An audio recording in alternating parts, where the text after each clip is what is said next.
Noah Walker was crouching behind a salt-crusted boulder at the edge of the tide pools when he saw her doing it. He had come down to the lower rocks to check on his cart, which he had wedged between two limestone outcroppings the night before to keep the salt wind from tipping it. The cart was fine. His barrels of dried fish, his coils of rope, his carefully wrapped bolts of oilskin cloth, all of it undisturbed. What was not fine, what stopped him dead with his boot half planted on a wet stone, was the orc woman sitting 10 feet away in the shadow of the same boulder, drawing his face in a patch of smoothed sand. She was using a long piece of driftwood as a stylus. She did not know he was there. He had come down from the landward side, stepping quietly out of habit. A peddler who traveled alone learned fast that silence was worth more than armor on most roads, and the crash of the harbor surf had covered any sound he made. So she had no idea, and he stood there barely breathing, watching her work. She was good. That was the thing that struck him first, even before the strangeness of it. She had caught the line of his jaw with a few clean strokes, the particular way his hair fell across his forehead, the slight unevenness of his nose where it had been broken years ago by a wagon axle in a rut.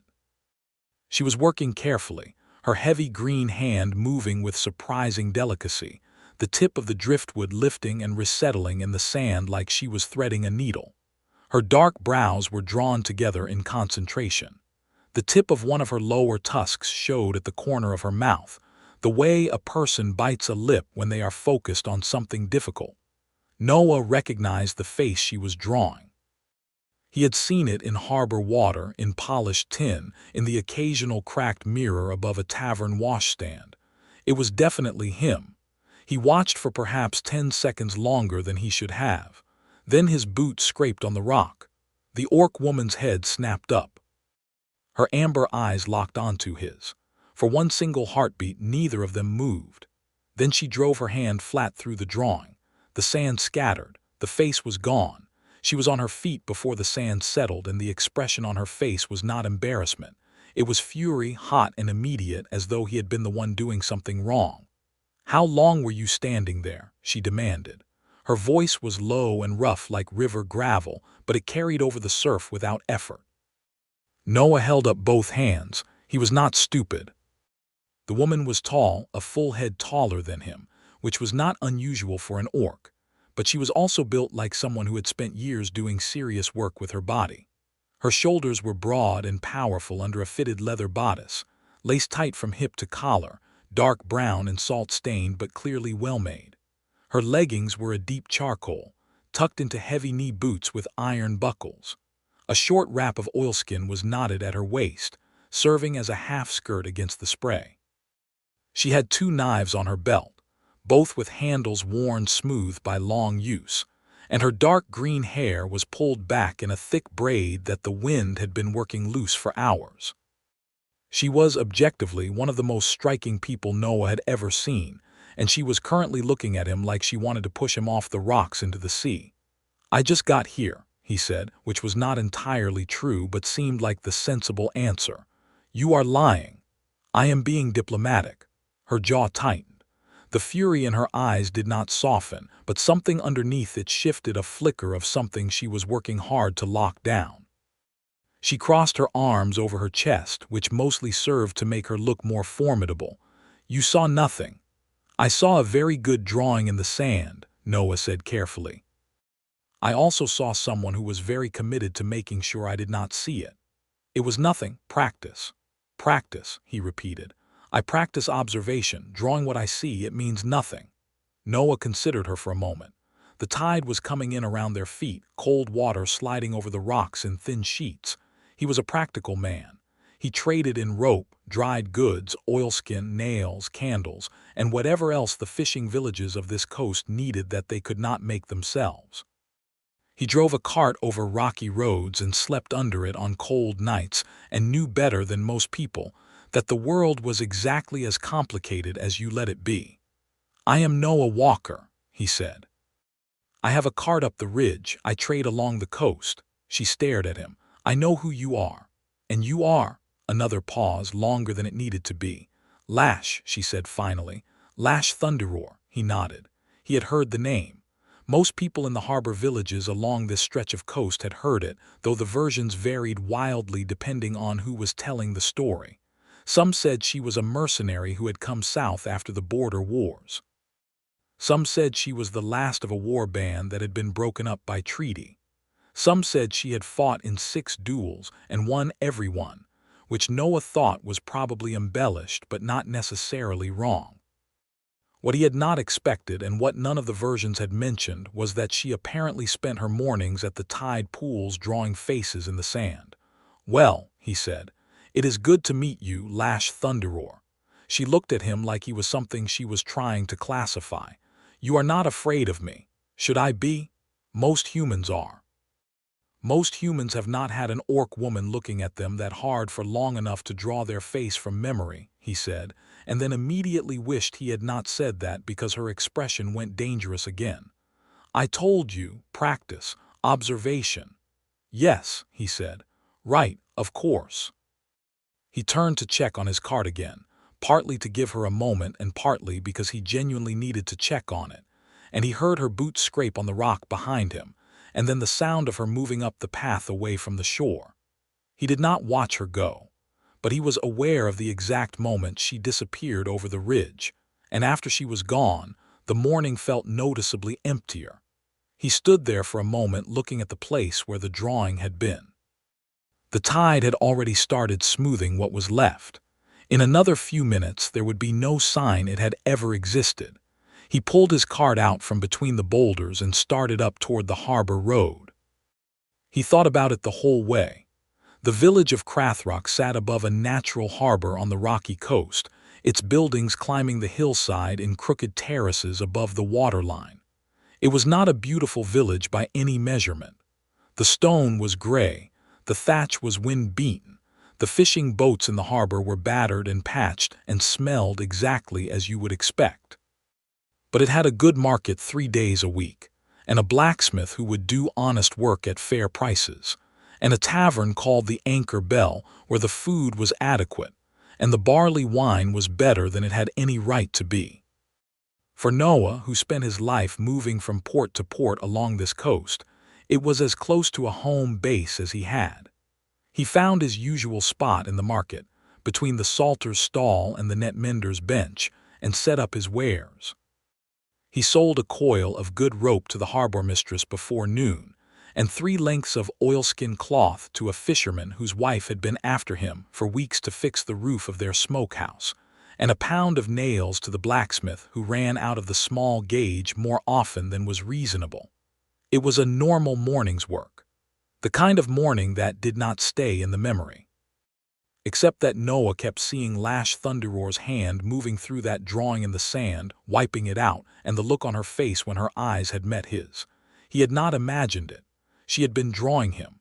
Specifically, carefully, from the look of it from memory, since he had certainly not been sitting for a portrait, which meant she had been watching him enough and long enough to have built up that much detail in her mind. The crooked nose, the particular fall of his hair. She had drawn him not as a sketch of any human, but as him. He was still thinking about it when she walked into the market mid-afternoon. She moved through the crowd the way a ship moves through harbor water, with a kind of authority that made the space around her rearrange itself without being asked. People stepped back. Not all of them were unfriendly about it. A few were, he noticed, a fisherman who deliberately turned his back, a woman who pulled her child closer, a man at the grain stall who watched her with a narrow, calculating look that Noah did not like at all. But she moved through it like none of it touched her. Her head was up, her expression was closed and unreadable, and she walked directly to the sailmaker's stall at the far end of the market without looking left or right. Noah watched her from his spot by the net mender. She was buying something, a heavy needle, the kind used for canvas work.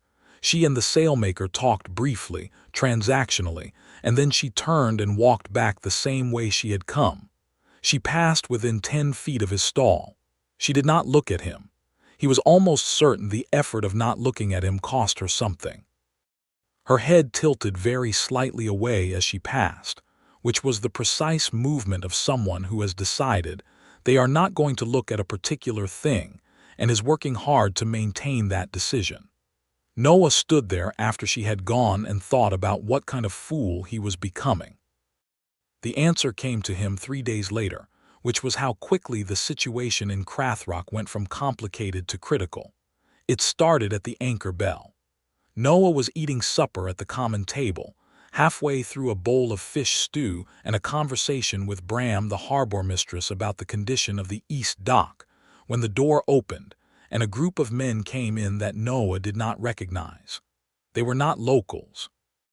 They had the look of men who had traveled hard, wearing road-dusty cloaks and carrying arms that were too good for simple travelers, short swords at the hip, crossbows slung on the shoulder, the kind of equipment that spoke of professional purpose. There were 6 of them. They went to the bar and spoke to the landlord in low voices, and the landlord pointed toward the far corner of the room. Lash Thunderroar was sitting alone in that corner. She had a cup in front of her and a piece of canvas in her lap, and she was working on it with the needle she had bought. She looked up when the men approached. Noah watched the conversation from across the room. He could not hear the words, but he could read the shape of it well enough. The man in front, the one who seemed to be leading them, was doing most of the talking. Lash was very still. The kind of still that was not relaxation but control, the way a person goes very quiet when every muscle in their body is deciding something. Then she said something back to the man, short and flat, and he reached into his cloak and held up a piece of paper that Noah was too far away to read. Whatever was written on that paper changed the temperature of the room. The landlord had gone pale. Bram, beside Noah, had stopped talking. The other drinkers at the common table had all found reasons to look at their cups. The man with the paper said one more thing. Lash looked at the paper for a long moment, then looked at the man, and then she stood up. The man's companions moved. Not dramatically, but they shifted, and the shape of their shifting made it clear they were blocking the room's exits. Noah put down his spoon. He was not certain what he was about to do, but he pushed back from the table and stood up. "What is this?" he said, loud enough that the room could hear. The lead man looked at him with the mild irritation of someone interrupted during a routine task. "Private matter, friend. Sit down." "Private matter conducted in a public room," Noah said. He walked across the floor until he was close enough to see the paper. It was a writ of some kind, official-looking, stamped with a seal he recognized as belonging to the Lord of Haverton, who governed the coast from a keep 20 miles inland. It named Lash Thunderroar and described her as a bond subject under a debt obligation dating to the aftermath of the border war, now owing service to a man named Dreveth Corin. "That writ is 6 years old," Noah said, looking at the date. The man blinked. "The debt does not expire. The law says otherwise on a writ older than 5 years unless renewed before a magistrate within the last calendar month," Noah said, which was not something he was certain of, but he had spent enough time trading up and down this coast to have picked up enough legal phrasing to sound like he might know what he was talking about. "Is this renewed?" The man looked at the paper. Then he looked back at Noah with an expression that was shifting from mild irritation toward something harder. "Who are you?" "A man who has business with Mistress Thunderroar," Noah said. He looked at Lash. "I need to speak with you about the rope order, tonight if possible." Lash Thunderroar looked at him with those amber eyes. He could see her reading him the same way she had read the rocks at the tide pool, assessing, measuring, deciding. Then she said, "Yes, I was just leaving."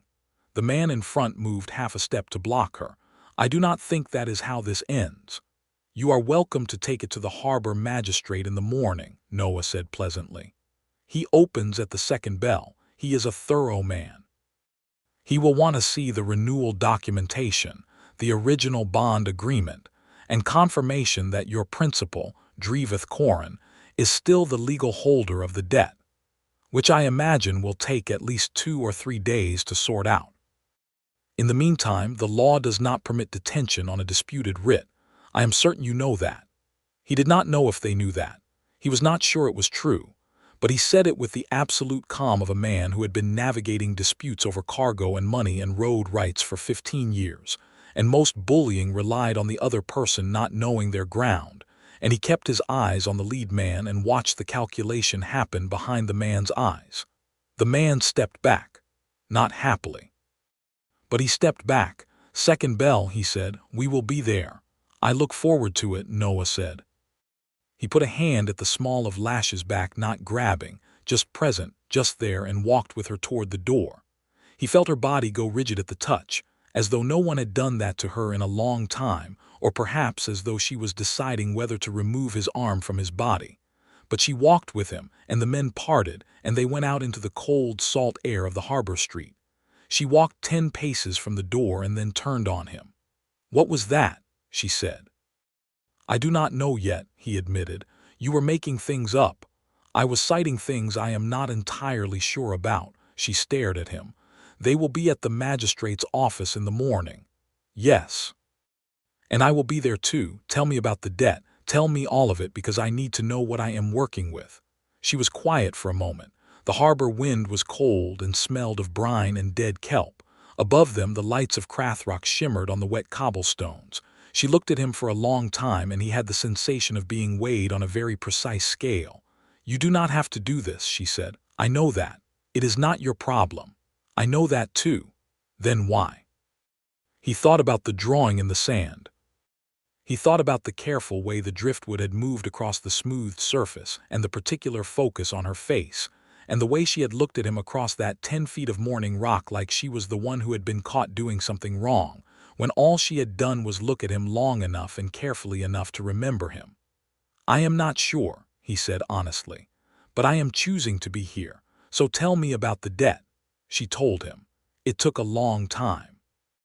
They sat on the dock wall with the cold sea below them, and she told him about the border war, about the war band she had ridden with, about the treaty that had ended it, and the terms that the human lords had extracted, about Drevith Corin, who was a minor lord from inland who had purchased the debt obligations of a dozen orc warriors as part of a resettlement scheme that was really a form of indenture.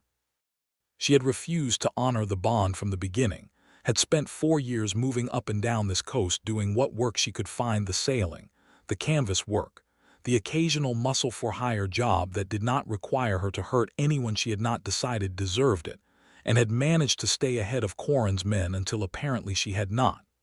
"The debt was 60 silver marks," she said. "I have earned perhaps 30 of it over these years. What I earned, I sent. Corin applied it to interest, not principal. I will never pay it off at this rate." "How much of it is legitimate?" Noah asked. "Perhaps 20 marks, the original obligation.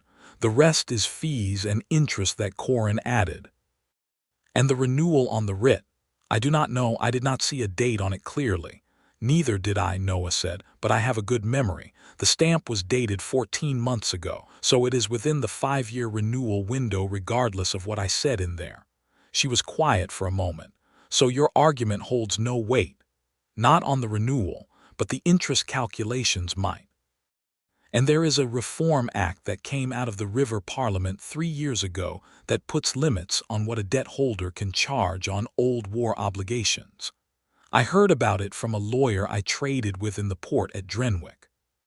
I do not know the details, but if someone at the magistrate's office does, it might buy time." Lash was looking at him with an expression he had not seen on her before. Not fury, not the careful blankness she used as armor, something much more unguarded than either. "You are very strange," she said. "Peddlers usually are," he agreed. She looked out at the harbor. The fishing boats rocked in the dark water. "If Corin's men take me in the morning, I will be taken inland and put to labor on his estate. That is what the service obligation means.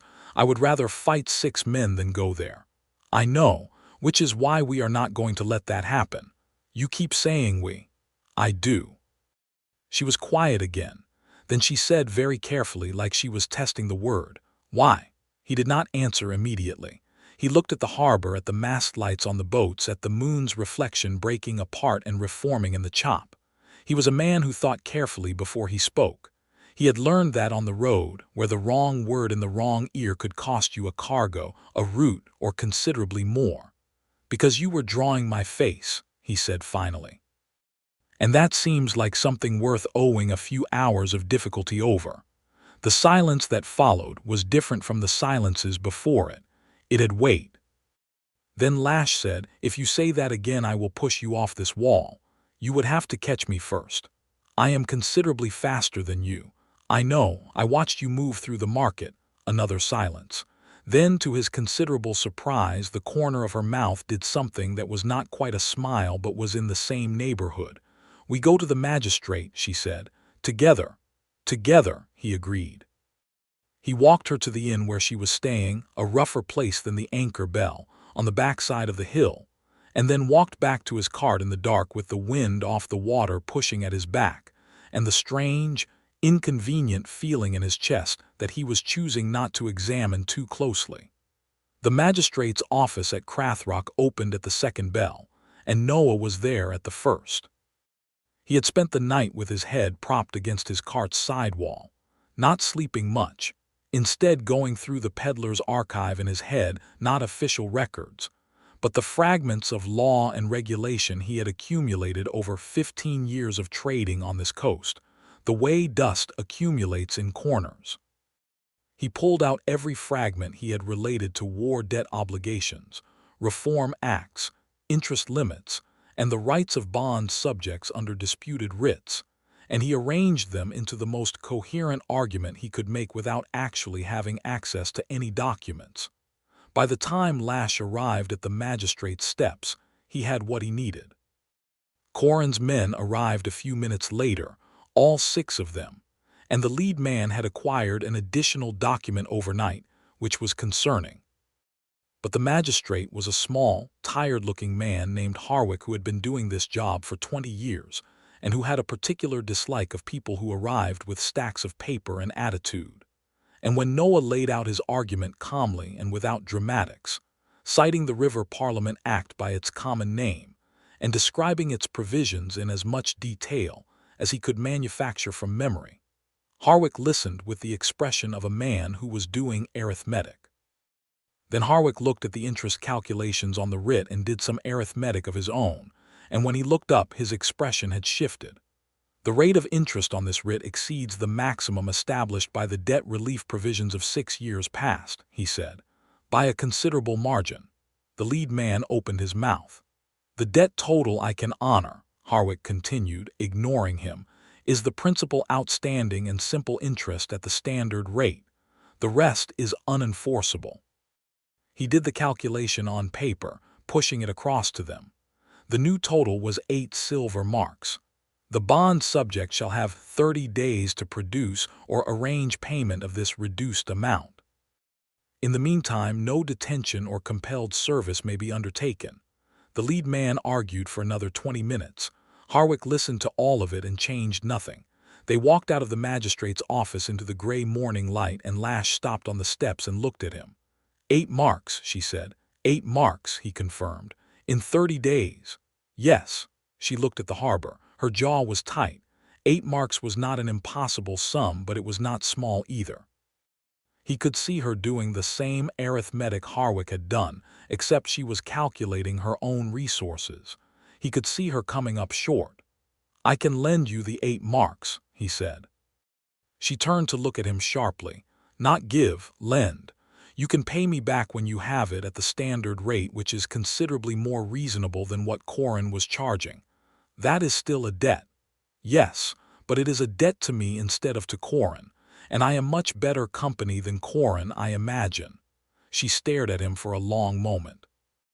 Then she looked away, and he saw the muscles in her jaw work, and he understood that for Lash Thunderroar, who had been carrying this particular weight for 4 years and managing it on her own out of pure stubborn pride, even the offer of a reasonable lifeline was complicated. "I pay it back," she said finally. "All of it. Of course.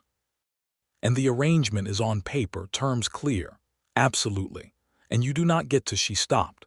"Do not get to what?" She looked at him, and the fury was back, but softer around the edges, like a fire that has burned down to real heat rather than initial violence. "Act like this makes you something to me." He considered that. "I do not need to act like anything," he said. "I am just the man with 8 marks and a cart full of rope." She searched his face for a long time. He held still and let her. Then she said, "I am going back to the docks. I have canvas work to finish." "I have a delivery to make to the chandler on the East Road," he said. "I will be in the market tomorrow if you want to sort out the paperwork." She walked down the steps without looking back.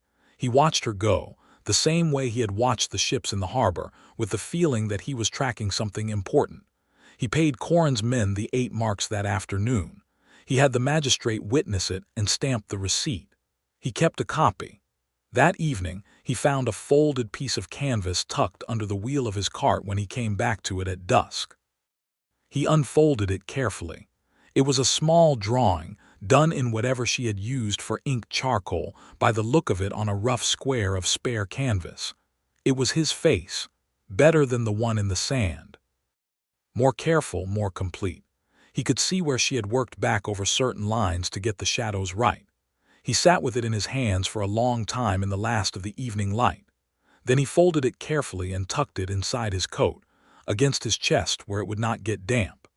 He went to the Anchor Bell for supper, and he ate the whole bowl of stew, and he felt, for the first time in a long time, like the evening had good company in it even though he was sitting alone. The next 2 weeks were, by any honest accounting, the strangest and best 2 weeks Noah Walker had spent in several years of a life that was not short on strange moments. He and Lash did not make any kind of arrangement beyond the practical. They sorted out the debt paperwork with the harbor notary, 2 copies, both signed, terms clearly stated. She gave him her first payment, 2 marks, which was more than he had expected so quickly, inside a week, from what she earned finishing a canvas commission for a boat owner in the next village north. He accepted it without comment and noted it in the margin of his copy. That was the business of it, settled, clean, mutual. Everything else was something harder to name. She came to find him in the market on the 4th day with a question about trade goods. She had been offered a job transporting cargo on a small coastal boat, and wanted to know if any of it was likely to be taxed at the harbor checkpoint. He told her what he knew about the checkpoint inspectors and their particular enthusiasms. She thanked him with exactly one nod, which he had come to understand was approximately equal to an effusive declaration from most people, and started to leave, and then stayed, and they ended up talking for 2 hours about the coastal trade routes, about which harbors were best run and which were chaos, about the winter storms that came off the open water and which anchorages held safest in a northern blow. She knew this coast well. Not as well as he did. He had been working it for 15 years and she had been here for 4. But she knew the parts that most people missed, the smaller coves and the tidal channels and the hidden shelving beaches, where a boat could be run up without the harbor duties applying. He realized, listening to her, that she had been learning the coast the same way he had, slowly, practically, on foot and by water, building a picture piece by piece, not because she had been assigned it but because she needed to know it to survive. He found that he liked listening to her. She did not talk the way most people did, filling space with sound. She talked the way she drew, with economy and precision, selecting exactly what was needed and cutting everything else. He listened harder when she spoke than he did with most people, because everything she said was worth hearing. On the 7th day, she came to his market stall with a length of rope she had bought from the chandler that had a flaw in the weave, and she wanted to know if it was a manufacturing defect or if she had stored it wrong. He examined it and told her it was the manufacturer, that the chandler had been buying from a cheaper supplier for the last season and the quality had dropped, and that she should take it back and ask for a refund or replacement. She said the chandler would not deal with her fairly. He said he would go with her if she wanted. She said she did not need him to fight her battles. He said he was not going to fight anything, just stand there and look like a man who knew rope. She stared at him for a moment, then said fine. They went together to the chandler's stall, and Noah stood next to her and said 3 sentences about the flaw in the weave and the chandler's supplier, and the chandler looked at Lash and then at Noah and gave her a replacement length without argument. Walking back through the market, She said nothing for a full minute, and then she said, "You are useful." He said he liked to think so. She said it was not a compliment. He said he knew that. But she came back the next day and the day after that. On the 10th day, they ate supper together at the Anchor Bell. It was not arranged. He was already there when she came in, and there was only one seat at the common table which happened to be next to him, and she took it. They ate without much conversation for the first part of the meal, and then he asked her about the canvas work she had been finishing, and she told him about the boat owner's commission, a set of replacement sails for a mid-sized fishing vessel, and somehow that turned into a conversation about the orc boat builders on the eastern peninsulas and the different way they rigged their sails for the heavier northern swells. She knew things about sail design that he had never thought about, and he found himself learning, which was a feeling he had always enjoyed. At one point, she reached across him to take the salt cellar, and her arm brushed his, and neither of them moved away. The contact lasted perhaps 3 seconds, her forearm against his, warm even through the leather, before she pulled back with the salt cellar and seasoned her stew with great concentration. He looked at his bowl. He was smiling, and he did not bother to hide it. She caught him smiling. "What?" she said. "Nothing," he said. "You are smiling at your bowl. My stew is excellent." She gave him the look that he was starting to understand was her version of rolling her eyes, and went back to her supper. But he noticed that she did not move her chair back to a safer distance, and they sat together until the candles had burned well down, talking about nothing important and everything that was, and the evening was warm in the way that evenings are when the room's company is exactly right. On the 13th day, Corin's men came back. There were more of them this time. 10, where there had been 6, and they had a new document, and this one was not a debt writ. It was an arrest warrant, signed by the Lord of Haverton, and it named Lash Thunderroar as a bond breaker who had evaded lawful service for 4 years. It did not mention the debt. It did not mention the magistrate's ruling or the payment receipt.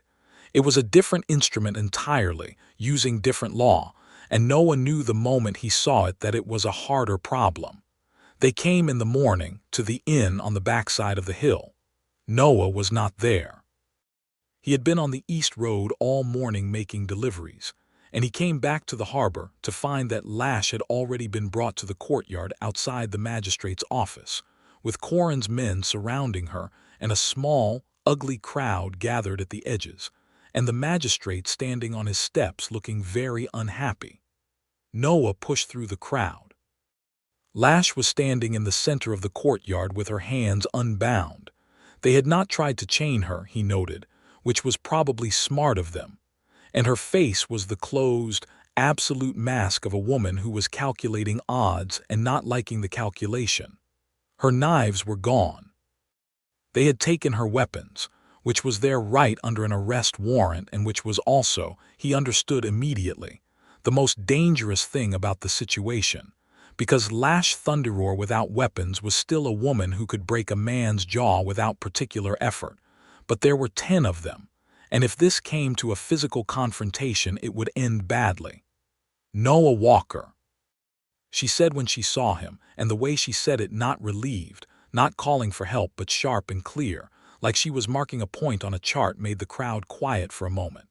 He walked straight into the open space beside her, which put him between her and 2 of Corin's men, and he looked at the lead man and said, "Show me the warrant." The man handed it over with visible pleasure. It was a good warrant, well drawn, properly signed. Noah read every line of it twice. Then he read it a 3rd time. "This warrant charges bond breaking," he said. "It references a specific bond document dated to the immediate aftermath of the border war. The bond requires that document to be valid and in force. The magistrate in this town has already ruled on the validity of the underlying debt and found irregularities in the interest calculations." He looked up. "The bond and the debt are the same instrument. If the debt terms were ruled partially invalid, the bond instrument is correspondingly limited. This warrant relies on a bond that no longer exists at its original terms." "That ruling was on the debt," the lead man said. "The bond is the debt," Noah said. "They are the same document. They are not. Magistrate Harwick, Noah said without turning around, raising his voice just enough. The original bond obligation and the debt writ, are they the same document or separate instruments? There was a pause from the steps. Then Harwick said in the careful voice of a man choosing between two bad options, under the harbor law of this province, a bond obligation for service is issued as part of the debt instrument. They are not separable. The lead man's expression did something complicated. The warrant relies on an instrument that has been partially invalidated by this court, Noah said. It cannot be fully executed. We can have a new warrant in a week, the lead man said. His voice had gone flat and cold, drawn on the bond alone, and until then she stays. She cannot be held without valid warrant.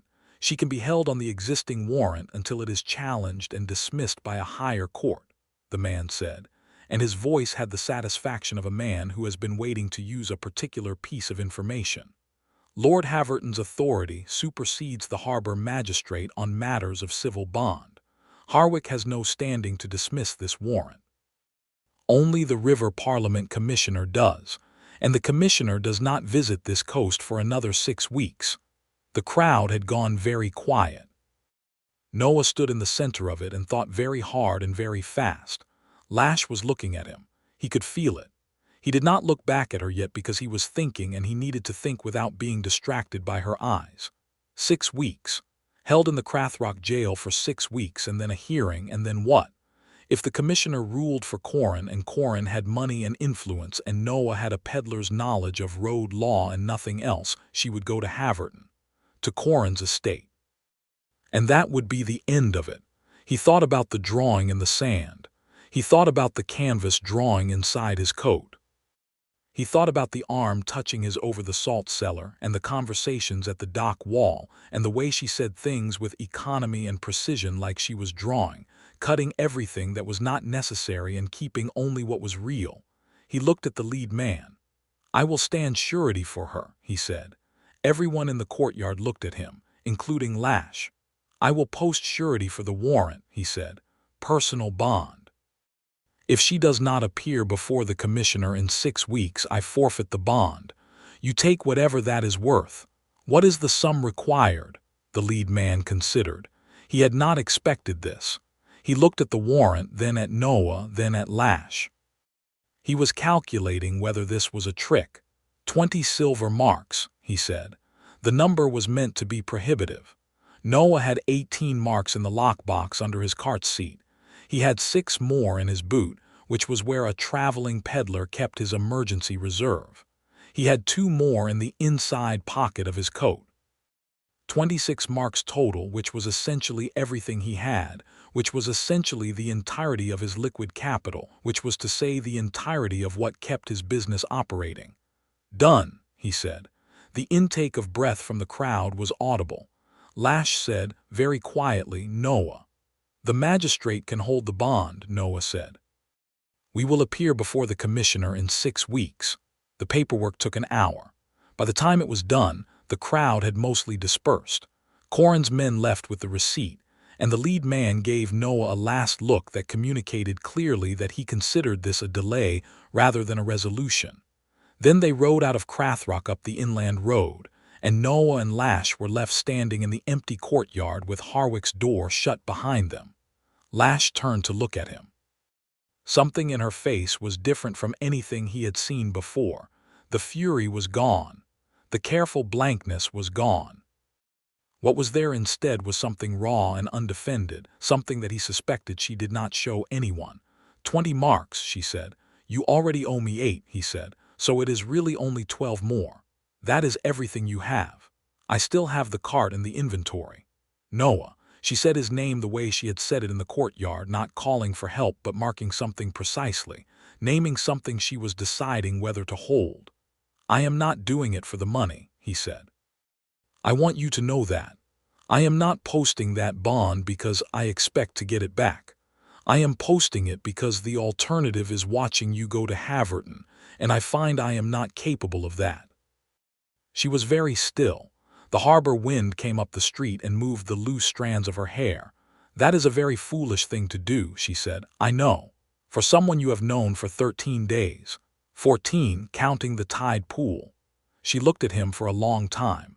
He held still and let her, the same way she had looked at him that first morning. Then she reached up and took his face in both of her hands. Her palms were warm and rough with the calluses of canvas work and ropes, and they held his face with the same careful precision she used for everything. She looked at him close and direct from perhaps 8 inches away, like she was drawing him again but with her hands this time, learning the planes of his face through touch. "You are a very strange man," she said. "You have mentioned that. I am mentioning it again." She held his face a moment longer, and he brought his hands up and covered hers, and they stood like that in the empty courtyard with the cold wind off the harbor between them and the sound of the boats below, and then she leaned forward and kissed him. Not tentatively. She did not do anything tentatively. It was deliberate and warm, and it lasted long enough that when she drew back his heart was doing something complicated against his ribs. She stepped back and her hands came away from his face, and she looked at him with an expression that was fierce and searching all at once. 6 weeks, she said. 6 weeks, he agreed. Then we figure out what comes after. We do, he said. They had 5 days of something close to ordinary after that, and then the hunters arrived. Not Corin's men. Something else. Noah found out about it in pieces, from harbor gossip and from Bram, the harbor mistress, who had a reliable network of information that came in with every fishing boat and which she shared with people she trusted. What the gossip said was this: Corin had hired private trackers, not debt collectors, not legal agents, hunters.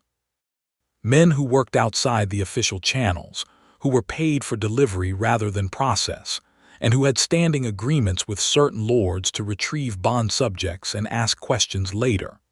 There were 3 of them, and they had come off the inland road the night before, and they had been asking questions about Lash Thunderroar. Bram told Noah this at dawn on a gray morning when the fog was still thick on the harbor. Then she said, "You should know they are the kind of men who do not concern themselves with magistrate rulings."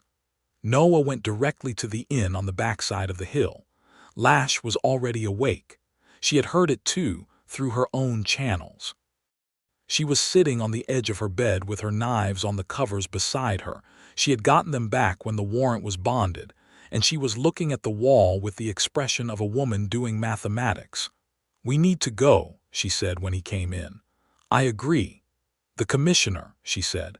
"We cannot skip that hearing without you forfeiting the bond."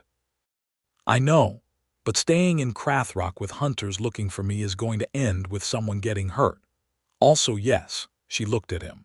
"So what is the plan?" He had been thinking on the walk over. "The commissioner makes his circuit from Drenwick south along the coast. He will reach the Crathrock jurisdiction in 6 weeks, but he will be in Hallow Bay in about 10 days. That is 30 miles north.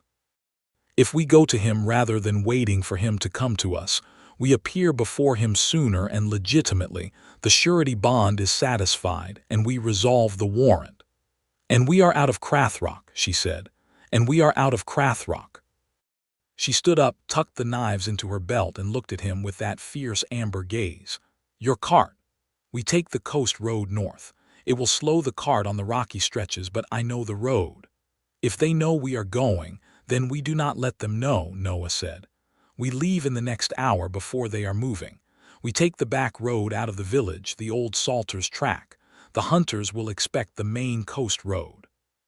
She was already moving, gathering her canvas and tools into a pack, with the economy of a person who had packed and moved in a hurry before. He went back to his cart.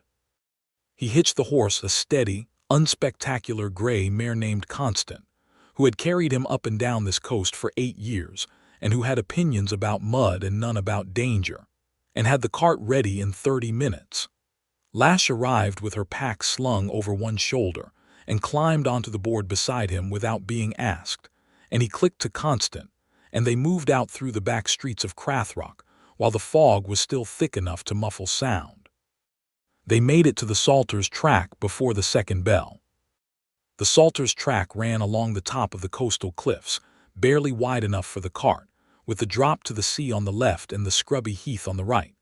It was not a road that carts used much anymore, because the new coast road was better maintained and faster, and this track had not been regularly cleared of fallen stones and wind-blown debris. Noah drove carefully, watching the ground ahead, while Lash sat beside him and watched the heath to the right. "An hour out of Crathrock," she said. "There."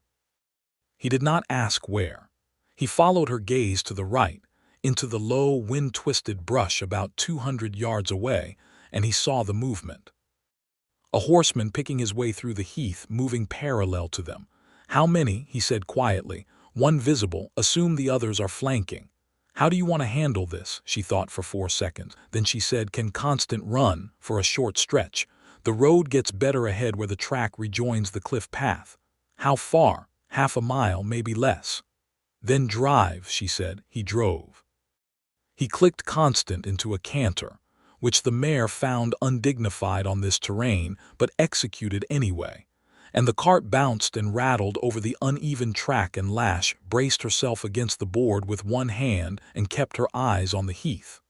The horseman to the right accelerated.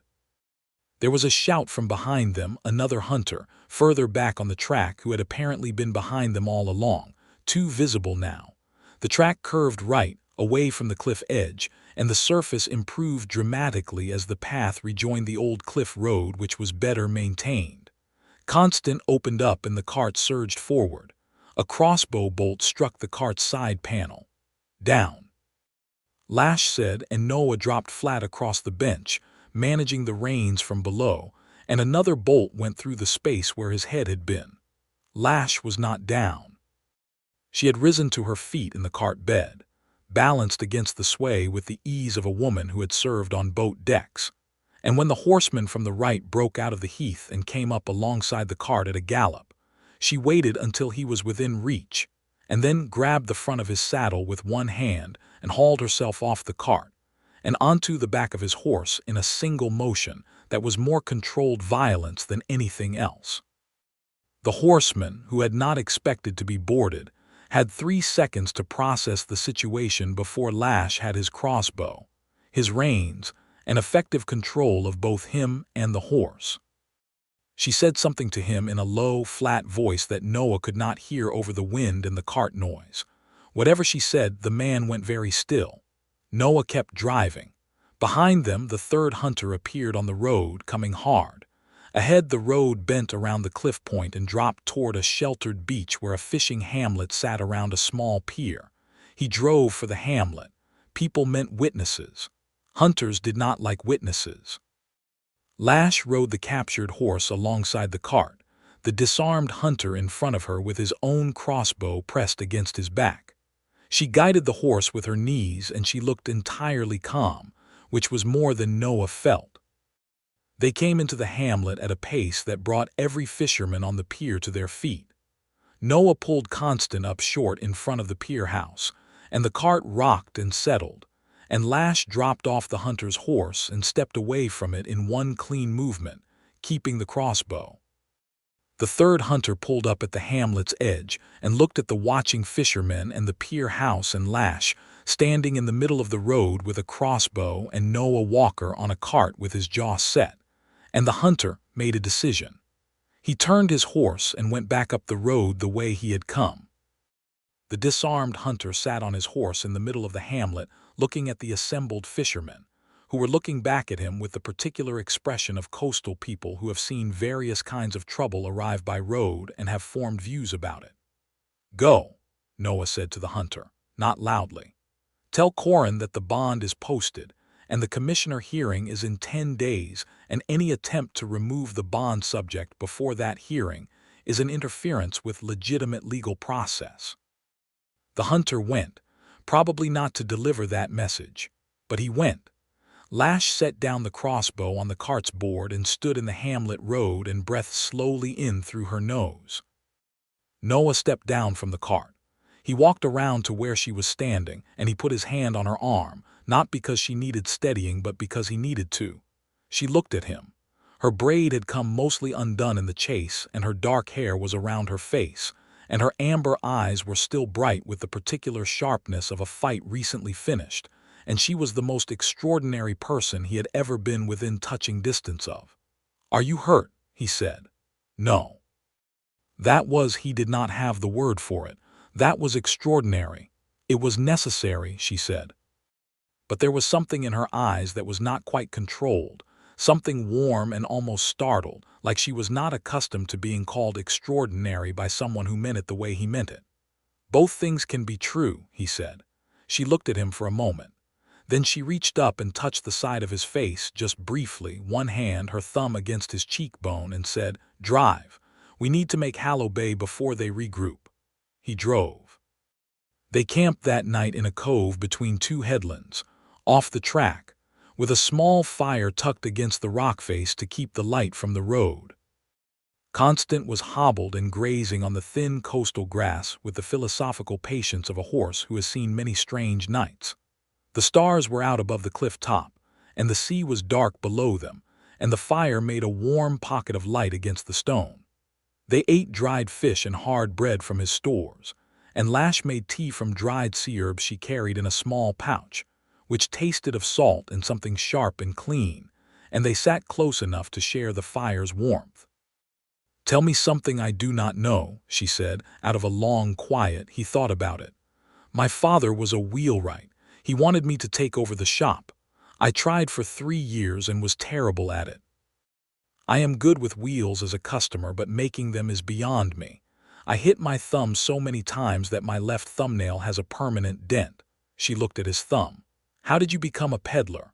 "Followed a merchant for 2 seasons carrying cargo. Learned which goods moved and which did not. Saved enough to buy a cart and the first round of inventory. The rest is 15 years of roads. Are you happy?" She asked, and the directness of it, the total absence of preamble, was so characteristic of her that he almost laughed. "I was mostly content," he said. "Happy is different. Content is having enough and knowing your work and not being afraid of the road. Happy is," he looked at the fire. "Happy is what I have been for 14 days, I think, give or take." The silence that followed was the kind that does not need filling. She said after a while, "I started drawing because there was nothing else. In the war between the fighting, you cannot sleep all the time, you have to put your mind somewhere. I had no tools, so I drew in the dirt with a stick the same way you saw me. Faces, landscapes, anything real. It kept me inside myself." Inside yourself. When everything outside is violence, the inside becomes the safe place. Drawing was the inside. He looked at her. The firelight was on her face, the strong lines of it, the slight curve of the tusk visible at the corner of her mouth.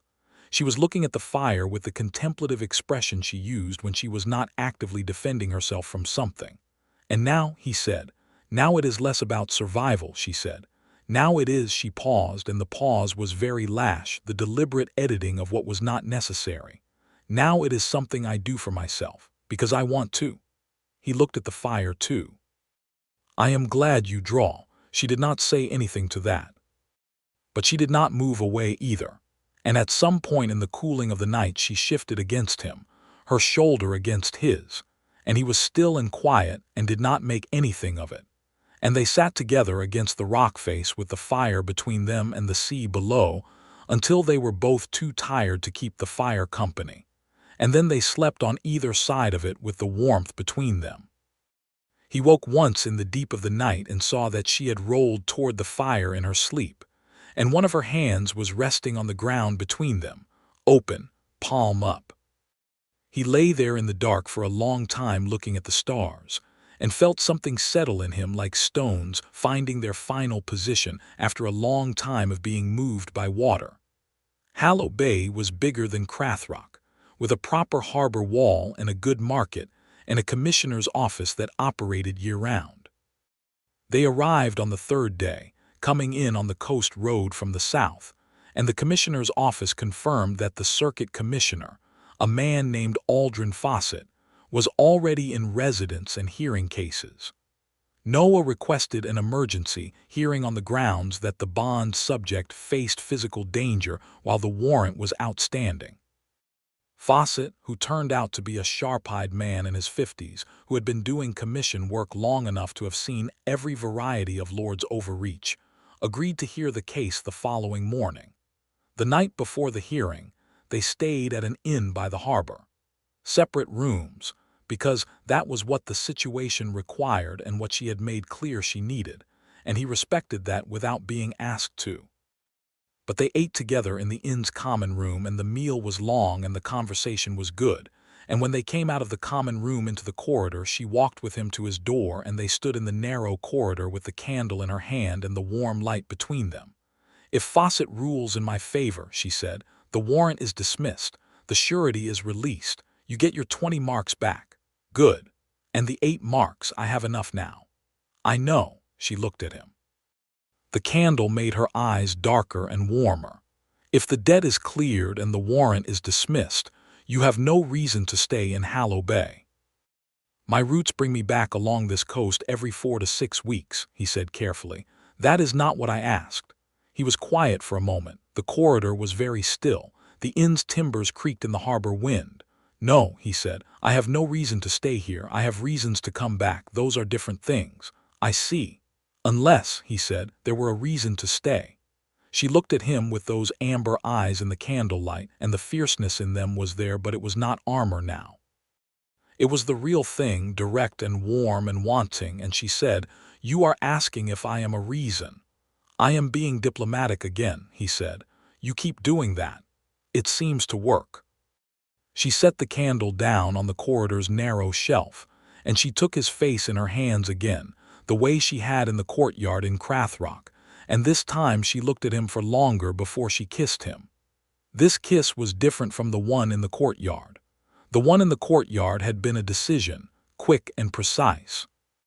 This one was something more, slower and deliberate, with her hands warm against his jaw and his hands finding her waist, and the candle burning low on the shelf beside them, and the sound of the harbor outside the inn's thin walls. She kissed him the way she drew, with care, with intention, with nothing wasted. When she drew back, she kept her hands on his face a moment longer. "You are a reason," she said. Her voice was low and certain, without the qualifications she usually used when she was not sure of something. This was her sure voice. He had learned by now how to tell the difference. "Whatever you need to know, that is it. You are a reason." He covered her hands with his. "Then I will stay a while," he said. She looked at him in the candlelight with something in her face that was new and unguarded and entirely hers, and she said, "Good." She took the candle from the shelf and went to her room, and he stood in the corridor in the dark for a moment and breathed. He thought he understood, for the first time, what it felt like to not be going anywhere. The hearing with Commissioner Fawcett lasted 3 hours. Noah presented the case, the original debt instrument, the harbor magistrate's ruling on the interest calculations, the documentation of the reduced payment made and receipted, and his argument that the arrest warrant relied on a bond instrument that had been partially invalidated and whose remaining obligation had been satisfied. He had written the argument out the night before in careful terms, not legal language exactly, but clear and organized, and Fawcett read the whole of it before he said a word. Then Fawcett questioned Lash directly for an hour about the nature of the original bond, the circumstances of the border war, the service rendered in the years since, and the contact with Corrin's agents. She answered every question directly, without embellishment, in her particular economy of language, and Noah watched Fawcett listening to her and could see the commissioner building the same assessment that he himself had built over 14 days. This was a woman who said true things. Then Fawcett sent a clerk to verify the harbor magistrate's ruling and the payment receipt, and spent an additional 30 minutes reviewing the River Parliament Reform Act provisions, and then he looked up. "The original debt," he said, "was 60 marks reduced by this court to 8 marks. 8 marks was paid and receipted.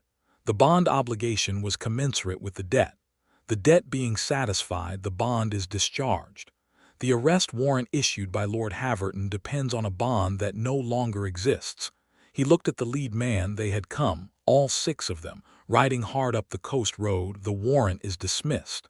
The bond obligation is discharged. Dreveth Corrin has no further legal claim on Lash Thunderroar. He signed the dismissal order and stamped it with his seal.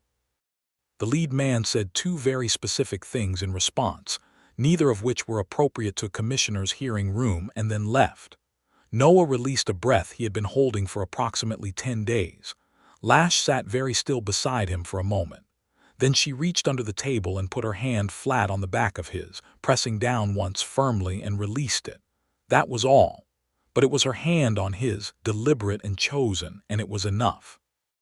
They received the dismissal order and the discharge papers and the surety return note, and they walked out of the commissioner's office into the gray Hallow Bay morning. The harbor was busy with the morning's catch coming in, boats low in the water, men calling back and forth across the dock, the smell of salt and fish and wet rope that was, Noah had always thought, one of the most honest smells in the world. No pretense in it. Just work done and fish caught and the sea doing what the sea did regardless of the affairs of men and lords. Lash stood beside him and looked at the harbor. He stood beside her and looked at it too. After a while she said, "The Canvas Commission in Crathrock, I still have work there and you have trade to do." "I do. We would need to go back." "We would." She was quiet for a moment. The harbor noise filled the space between them, comfortable and uncomplicated. Then she said, "I want to ask you something." "Ask." She turned to look at him and the morning light was on her face, and her expression was the one he liked best, the one he had started to think of as her real face, the one that was neither the fury nor the blank armor but the actual Lash beneath both, thoughtful and direct and entirely herself. "I want to ask if you are staying on this coast." "Not for 4 to 6 weeks. Staying." He thought about his routes. He had 3 other stretches of coast he worked, and inland markets, and the annual traders' fair at Merkwell. He thought about all of it carefully, the way he would have thought about any business decision, because this was the most important business decision he had ever made and it deserved real thought. "I cannot give up all my routes," he said. "The cart is how I live. I need to trade." "I know. But this coast is the best of them. I have always done more business here than anywhere else." He looked at the harbor. "And I would need a reason to anchor myself to it more than I have been." "You keep saying that, reasons." "I keep finding them," he said. She looked at him for a long moment. Then she said, "When I was drawing you at the tide pool, I had been watching you in the market for 3 days. I did not mean to, you were just..." She stopped, edited, restarted. "I noticed you, the way you talked to people, the way you knew everything about what you were selling and did not oversell it, the way you listened." She paused. "I do not look at many people. I am careful about what I look at because what you look at for long enough you want. And I do not like wanting things I cannot have." He was very still. "But I kept looking at you," she said. "And then I drew you because drawing is how I..." Another pause. He waited. "It is how I hold things. When I draw something, it means it matters. I do not draw things that do not matter." The harbor went about its business around them, entirely indifferent. "So," she said, "I am asking if you are staying, not as a condition. You can leave whenever you need to, but I want to know if you are choosing this coast." He looked at her. At the face he had watched draw itself in the sand the morning he had first seen it.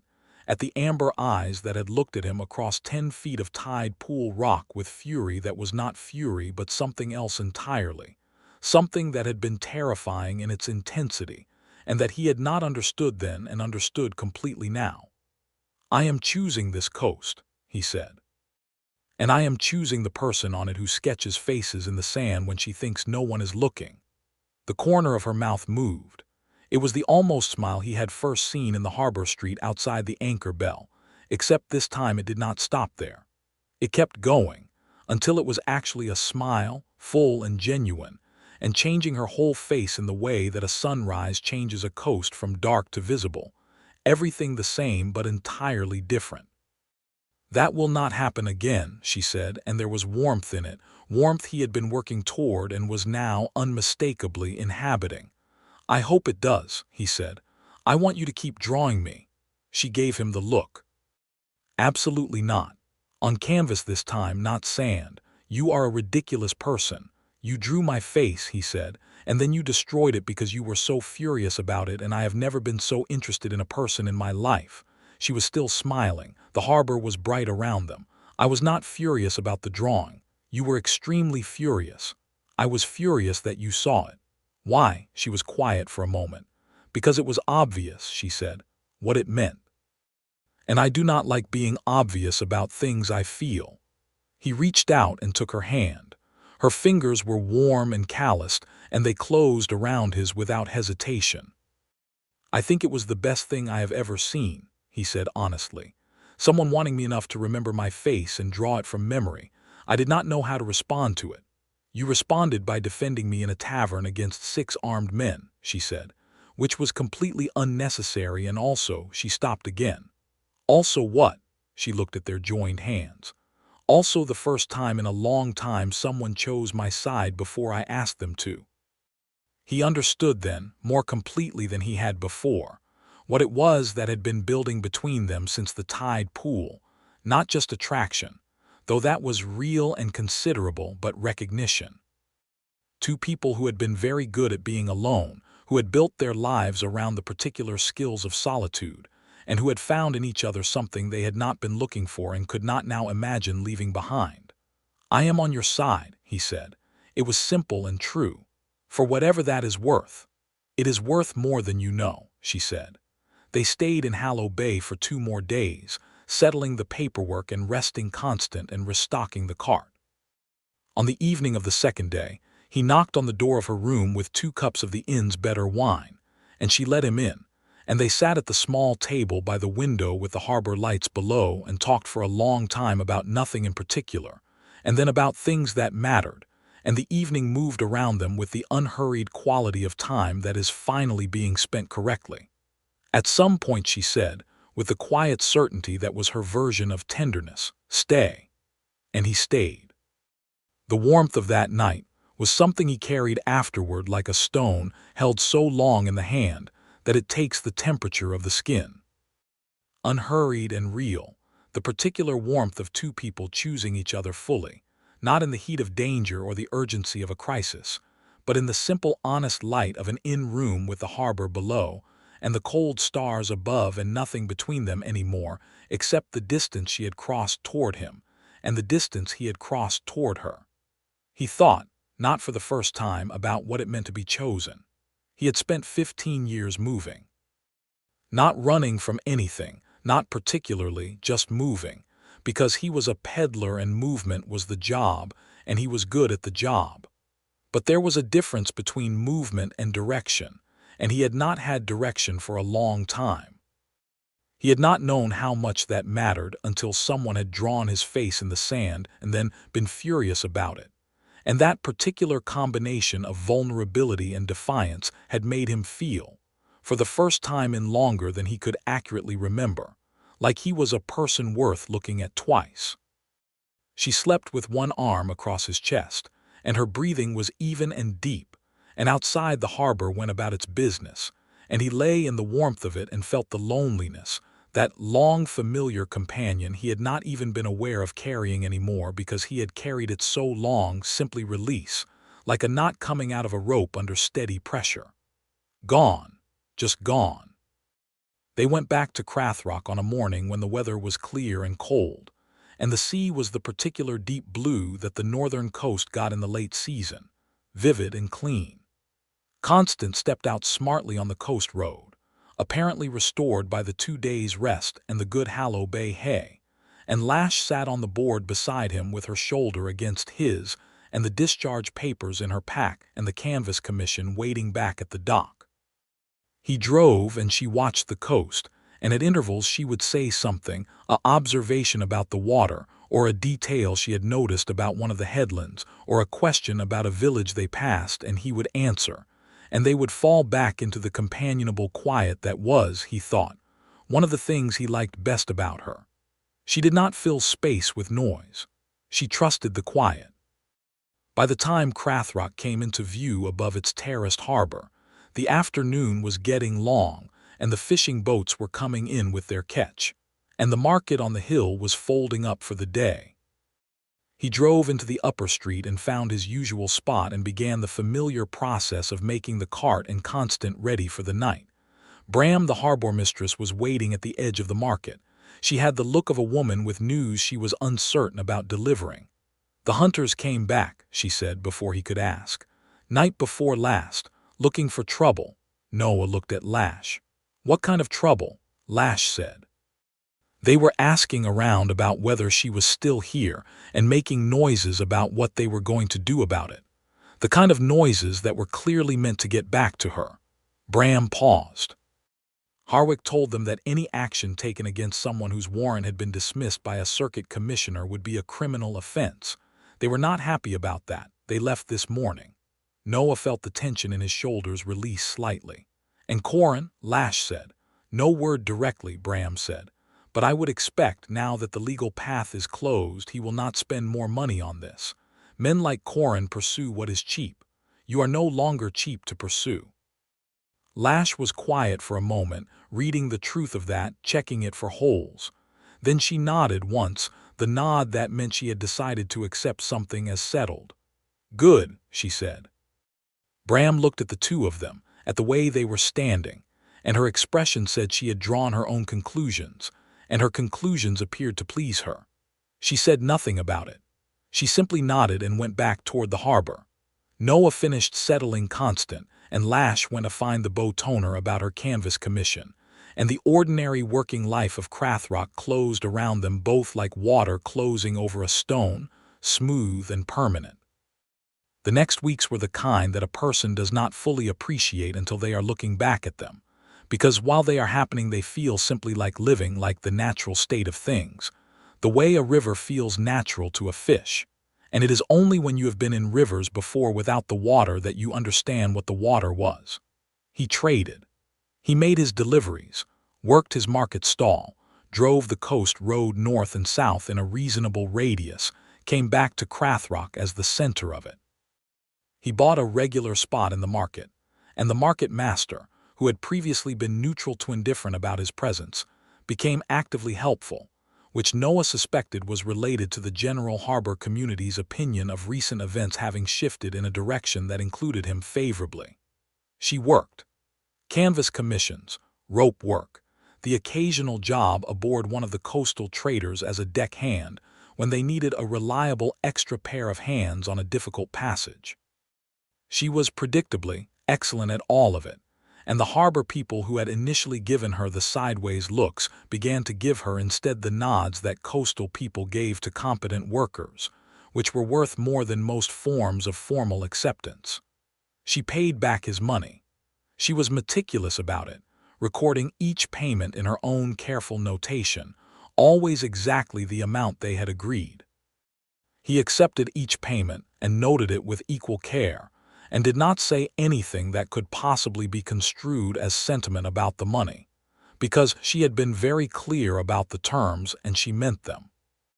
When the last payment cleared, and it happened faster than either of them had expected, because she was a harder and more relentless worker than he had even imagined, and the canvas commissions had turned into steady work from 4 different bow toners, she came to his market stall on a Tuesday afternoon and put the final 3 marks on his board and said, "That is the last of it." He counted it, wrote it in the ledger, drew a clean line through the debt column. "We are settled," he said. "Fully," she said. He looked up at her. She was looking back at him with the expression that was both very serious and very warm at once, the expression he had come to think of as her honest face.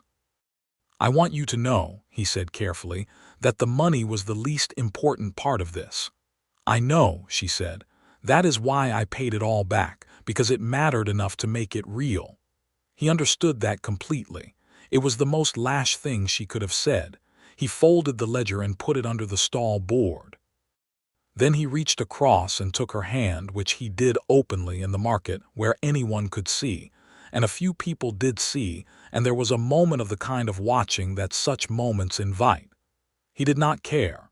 She did not care either, he could see from her face. She had gotten past caring what most people thought, and he had gotten past worrying about what Rhodes said when a peddler gave up some of them, and the watchers watched and then went back to their own business because the market was busy and fish waited for no one. "Come to supper tonight," he said. "Not the anchor bell. I bought food from the market this morning. I have a decent fire in the cove below the ridge. I have a plan." She raised an eyebrow. A plan. A relatively ambitious supper plan, yes. I did not know you cooked. I cook adequately. Adequately, she repeated, with the specific intonation of someone filing information for future examination. Come at the 6th bell, he said. Judge for yourself. She came at the 6th bell and found him in the cove with a fire going properly and a small iron pot on the grate and the smell of something that was genuinely better than adequate. A fish stew with sea herbs and the good salt from the market, and the last of a wine he had gotten from a trade at the vineyard village 10 miles up the coast. She sat down across the fire from him and ate the whole bowl and said nothing for several minutes and then said, "This is good. Only good. It is very good," she said, in the tone of a woman making a concession. He smiled. She watched him smile and did the almost smile back. She had brought something. He noticed it when she set down her bowl, a small roll of canvas, the good kind, not the rough commercial grade. She held it out to him across the fire. He unrolled it carefully. It was him. Drawn in charcoal on the canvas with great care, the face complete and true, the crooked nose and the line of the jaw and the way his hair fell and the particular expression he apparently had, which she had caught precisely, the expression of a man who is paying attention, who is interested, who is present. Not a flattering portrait in the decorative sense, a true one which was better. He looked at it for a long time. "You said you wanted me to keep drawing you," she said. "On canvas, not sand. I did say that. So," she looked at the fire, "I drew it." It is he stopped. He was not usually short of words, but this particular feeling was not one he had language for yet. He was working on it. "It is the truest thing I have ever seen of myself," he said finally. She looked at him then. The firelight was between them and the stars were out above the cove and the sea was quiet in the dark beyond. "That is because I look at you very carefully," she said. "I know you do," he said. "I have known it since the tide pool." "And I know you look at me," she said. "Every chance I get," he said without apology. She came around the fire then, not with the dramatic urgency of the dangerous moments they had been through, but with a simplicity that was its own kind of power, and she sat beside him on the same rock and he put his arm around her and she leaned into his side, her head against his shoulder, solid and warm and right. He held the drawing in one hand and her in the other. The fire crackled. The sea moved. Above them the stars did what stars do, which is exist with total indifference to human affairs, which he had always found oddly comforting rather than depressing, because it meant that the small warmth of a fire in a cove between two people who had found each other was exactly as real and complete as anything else in the universe. She said, into the warm quiet between them, "I want you to know something. Tell me." "When I draw something," she said slowly, with the careful deliberateness she used when she was saying exactly what she meant without the editing, "it means it matters. I told you that. In Hallow Bay. You did." "I have been drawing you," she said, "since 3 days after I first saw you in the market before the tide pool. I have 6 drawings I destroyed because I did not want what they meant, and then I drew the one in the sand because I thought." She started again. "I thought if I drew it in something impermanent it would not count, it would just be practice." He was quiet, listening. "But you saw it," she said, "and I destroyed it, and you came back anyway. You just—" She made a small sound that was the verbal equivalent of the almost smile, the compressed version of something that would have been bigger if she allowed it to be. "You just kept coming back. Every time I thought you would reasonably stop, you did not stop." "I was not going to stop," he said. "I know that now. I knew it from the tide pool," he said. "I just did not know what it meant yet." She was quiet for a moment, then she said, "I am not easy. I know. I am difficult about money and about debt and about being helped and about—" She stopped. "About wanting things, about saying when I want them." "I know all of that," he said. "I have been watching you carefully too." "And you are staying." "I am staying," he said. She was quiet, and in the quiet he felt her settle against him more completely, the careful tension she always carried dropping away the way it had that night in Hallow Bay, the controlled readiness that was her default state releasing because she had decided he was the one place she did not need it. "Good," she said. The same word she had said in the corridor of the Hallow Bay Inn. simple and final and meaning everything. He pressed a kiss to the top of her head, and she made a small sound of contentment that was probably one of the most private sounds she had ever made in the presence of another person, and neither of them said anything else for a long time. The fire burned down. The sea moved. The stars stayed. He had been a man who traveled with the particular efficient loneliness of someone who has been alone long enough that it feels like a choice rather than a condition. He had told himself for 15 years that the road was enough, that the next harbor was enough, that the work was enough. He had been wrong about all of it, and the wrongness of it had not been visible to him until he had stood at a tide pool in the early morning and watched a green hand move carefully across a piece of smoothed sand, drawing his face from memory. That was the moment. He knew it now. That was the moment when the road stopped being a destination and became a route back to something specific. He looked at the drawing still in his hand. His face, careful and true, kept now on canvas instead of lost in sand.